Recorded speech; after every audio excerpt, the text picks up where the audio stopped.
Perkenalkan, nama saya Melisa Kota, saya dari Program Studi Ilmu Administrasi Negara. Tugas 1, logika.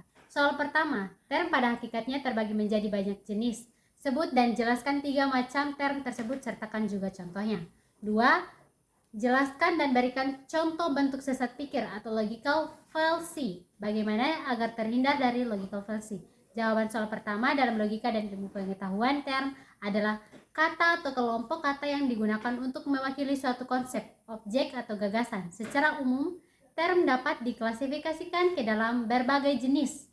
Berikut adalah 3 macam term dan contohnya, yaitu pertama, term umum atau general term. Term adalah term yang menunjuk pada sekelompok objek atau kelas dari hal-hal yang memiliki sifat atau ciri yang sama. Contoh, hewan mencakup berbagai jenis makhluk hidup seperti kucing, anjing, gajah. 2. Term khusus atau partikular term adalah term yang menunjuk pada satu objek tertentu secara spesifik, bukan kelompok. Contoh, gunung berapi menunjuk pada satu gunung tertentu di Indonesia. 3. Term konkret dan term abstrak. Term konkret adalah term yang menunjuk pada objek yang dapat ditangkap oleh panca indera. Term abstrak menunjuk pada konsep atau sifat yang tidak dapat ditangkap oleh panca indera secara langsung. Contoh, konkret meja, buku, air. Abstrak, keadilan, keberanian, dan kebebasan. 2. Sesat pikir adalah bentuk kesalahan dalam berpikir atau berargumen yang tampak logis, tetapi sebenarnya keliru dan menyesatkan. Sesat pikir dapat melemahkan argumen dan sering digunakan secara tidak sadar dalam debat atau diskusi.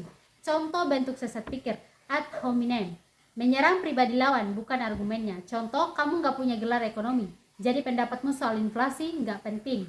Kesalahan, menolak argumen hanya karena latar belakang orangnya, bukan isi argumennya.